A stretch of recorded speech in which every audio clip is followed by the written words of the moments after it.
My name is Kyle Eber. I am a pagan and I am the founder and co-president of Mystic. Mystic is an unaffiliated org at this time on campus that focuses in bringing people together that either are pagan or follow mystic ideals or practices such as tarot. You don't have to be someone that follows paganism to do tarot, but to bring these people together and have a space on campus.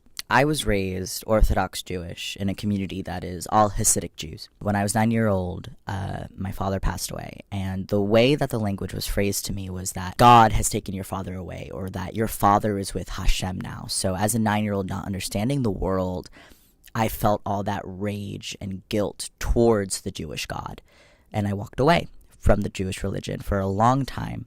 I've always been aware that ghosts exist and there's other things that I'm not completely seeing, and there's more to what I know. I met people across the way and they changed my life. They were pagans and they connected all the dots in the world for me, and I'm like, this makes total sense. I was talking to my best friend and they hooked me on one sentence and I'm like, yeah, this makes sense. This is the world.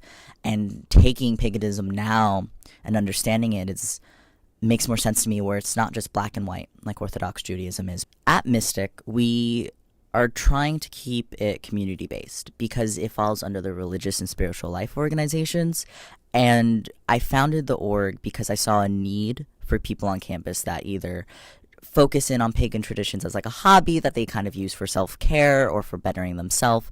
But then I also know other people on campus, some of which are my friends, that are following pagan traditions, do identify as a pagan, or are Wiccan. By creating Mystic, I wanted to have a space where everyone with these like-minded ideas and these like-minded thoughts and practices could meet together. Our goal is really focusing on that community aspect, but also we want to grow people's ideas and just talk about things. So we kind of are keeping it structured to a community meeting a month and an event a month where we practice or do something, like a tarot night that we've had in the past, or an astrology night.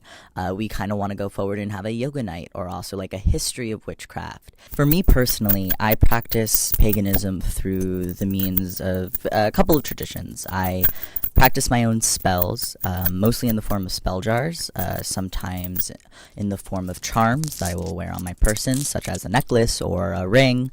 I am also a heavy believer in crystal magic, so I have a lot of crystals, and I will always have one on my being for something, or I will make a crystal grid, whereas that will transform the energy of all the crystals together into a certain subject of what you need it to create. So it's like a spell where you put all these different components together, but it's specifically with crystals.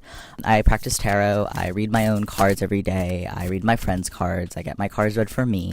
There was a time at the first Another Org Fair for unaffiliated orgs on campus, which was fall of 2018, where I was sitting at my table and a student came up and very flat out asked me, "So, are you summoning the devil with this club?" And I never expected to get a question like that because I consider myself an open person, and I made the table look really pretty. There's no Satan images or icons on the table, but I saw how there's a taboo on campus where, you know, people kind of maybe don't follow religion, so they're told that witchcraft is summoning the devil, or they read the Crucible, so witchcraft is not even real and is just terrifying. So I diffused the situation, and I said that this is basically just a naturalist org where we're taking things into the universe and then manipulating them to get a specific want out of it. Like, that's what spells and charms do. You take the energy of the universe and you create something out of it. But since then, I've seen hesitancy on campus, whether it's through other people or through professors and other adults. We had a very hard time finding an advisor because no one wanted to be an advisor of the witchcraft club. And it's something that we're going to be having to overcome for a while, and to create a space for Mystic on campus and be like, look, you don't have to accept us. You don't have to believe in paganism at all, but this is what we're doing. We're good people, and if you're curious or if you have questions, then you can just stop by.